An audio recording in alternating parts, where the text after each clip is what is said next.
maka tanya jawab. Sobat bertanya, kami menjawab, insya Allah.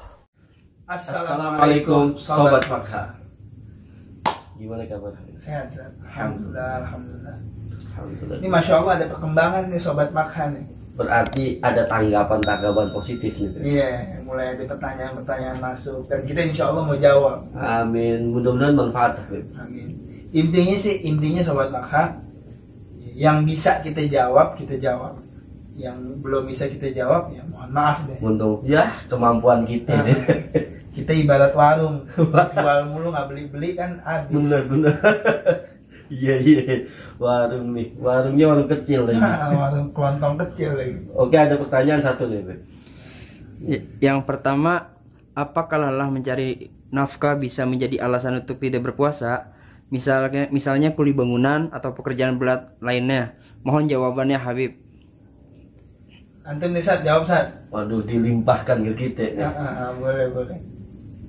Jadi dalam lelah bekerja ini sebenarnya bukan satu daripada uzur daripada puasa ya. Benar. Dia tetap wajib melaksanakan puasa kecuali setelah dia kerja benar-benar dia berusaha untuk menjaga puasanya, ternyata memang lelahnya tersebut nggak kuat sampai bakal pingsan, bakal madarat, bakal bahaya buat dia. Di situ baru boleh dia berbuka. Tapi kalau memang dia dari awal, kayaknya kerjaannya berat banget deh, udah putus asa dulu, belum perang tapi ngaku kalah.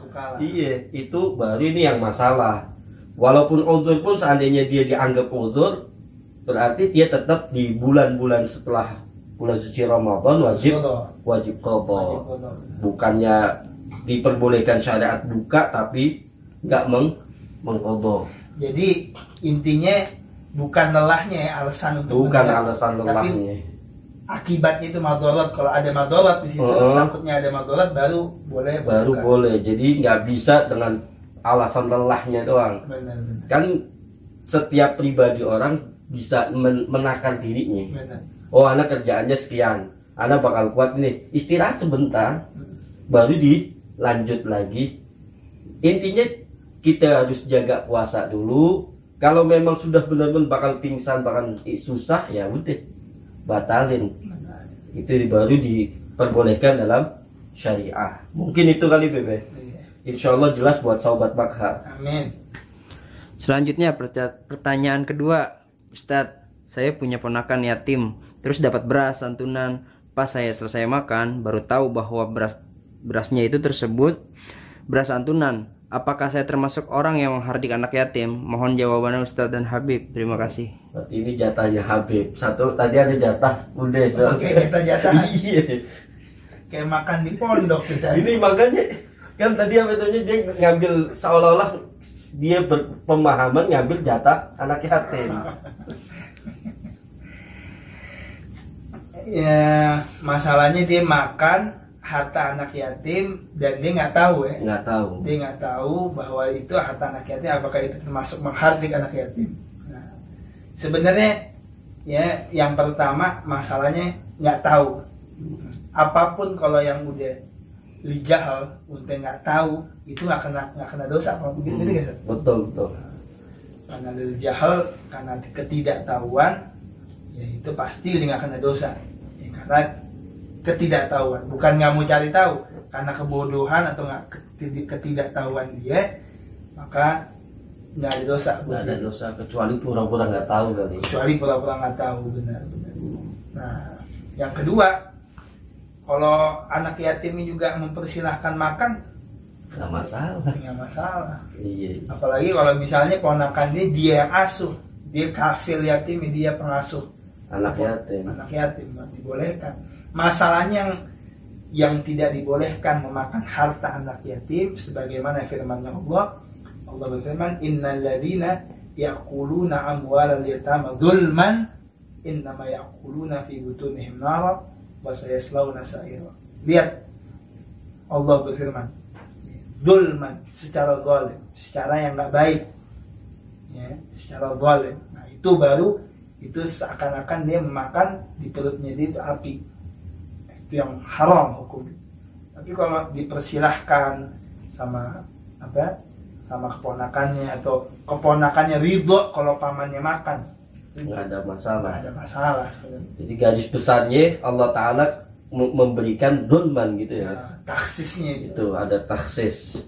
Jadi yang terpenting nggak zalim, apalagi ada keridhaan, ada kerelaan dari si yatim. Si yatim ini jelas itu pasti boleh. Gitu aja deh. Oke, untuk pertanyaan selanjutnya. Assalamualaikum Ustadz dan Habib. Ana ingin bertanya, apakah benar jika dalam suatu kampung ada satu rumah yang bermaksiat, maka 40 rumah di sekitarnya kena musibahnya?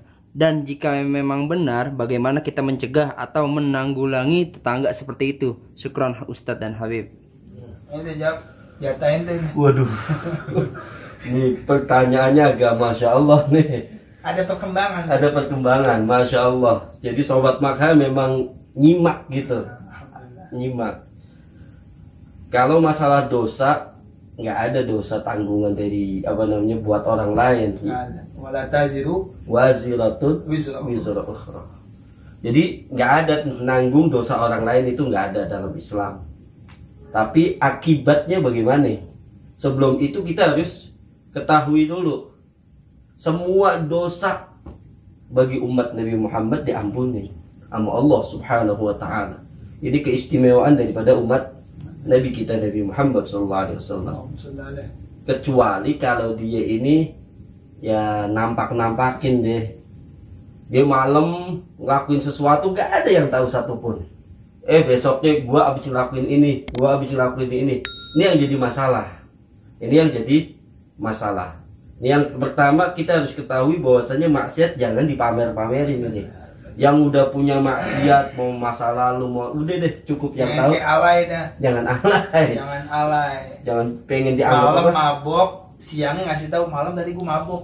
Pengen dianggap hebat. Hebat. Ini udah maksiat, kibir lagi, sombong lagi. Itu mu'anid namanya. Mu'anid, menentang Allah Subhanahu wa Ta'ala. Jadi yang pertama itu, yang terpenting kalau memang punya maksiat jangan diumbar. Itu yang terpenting itu. Terus yang kedua yaitu kalau sudah diumbar, ini orang bikin penyakit-penyakit yang sebelum-sebelumnya nggak ada.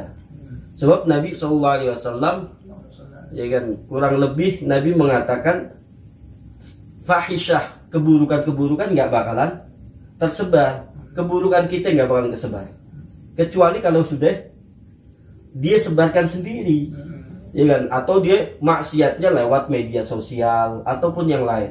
Kalau sudah terjadi seperti itu, ya kan, ini kan tadi masalah nanyanya itu masalah madharatnya sampai ke siapa, ya kan? Apakah ke 40 rumah? Kalau ngikutin ini hadis, kalau dia sebarin, Allah akan turunkan penyakit yang sebelum-sebelumnya nggak ada, wabah yang sebelum-sebelumnya nggak ada. Berarti bukan hanya 40 rumah aja, ya kan? Berarti mungkin diantara ya wabah sekarang terjadi ya karena maksiat kita. Pasti. Iya kan, karena maksiat kita harus iktiraf tuh. Iya, harus kita ketahui. Jangan salahin orang, itu masalah kita sekarang. Itu. Wabah ada, wah salah pula, maksiat kita, dosa maksiat kita. Semuanya, ya kan? Jadi apa namanya? Bukan 40 rumah doang. Sebumi kan. Ya kan, bukan 40 rumah doang, ya kan? Terus bagaimana menanggulanginya? Intinya dosa kalau dilakuin sendiri, disembunyiin sendiri, nggak dipamer-pamerin, madharatnya buat itu orang sendiri. Yang lakuin itu orang sendiri. Tapi kalau dia sebarin ataupun dia terang-terangan, sekampung tahu, terus dia mampu untuk melakukan pencegahan terus nggak dicegah, baru disitulah dosanya merata. Jadi intinya kalau memang dia sembunyi-sembunyi, jangan disebarin, ya kan? Kalau sudah tersebar ataupun karena orang, dari orang mulut ke mulut di sana ada kemaksiatan, cegah. Itulah daripada pencegahan bahaya daripada maksiat. Tapi Anda pengen kasih tahu mencegahnya dengan cara yang ma'ruf. Tetap nggak mungkin yang namanya agama nggak ngajarin nahi munkar pun harus sesuai dengan Nabi Muhammad SAW. Ikutin ajaran Nabi jelas. Pasti harus. Nggak boleh amar ma'ruf nahi munkar atas dasar otaknya sendiri. Akalnya dia. Terus sampai hawa nafsunya sendiri, nggak bisa. Tetap mungkin kalau ya barangkali saudara kita ini nggak tahu kalau itu maksiat, kita tegur dengan baik-baik dan jangan di halayak rame. Ya kan? Ya intinya pencegahan harus mengikuti aturan daripada Nabi kita Nabi Muhammad sallallahu alaihi wasallam. Mungkin itu aja kali, Beb. Udah, cukup aja. Ya kan, cukup. Ya kan, mudah-mudahan manfaat untuk kita semuanya Dan kita siap menerima pertanyaan-pertanyaan yang insya Allah bisa kita jawab, akan kita jawab. Insya Allah ya, mudah-mudahan manfaat dah. Kalau mau tanya nanti di kolom komentar aja ya. Kolom komentar ya, dan jangan lupa subscribe, like, comment and share. Itu jangan lupa tuh. Wassalamualaikum.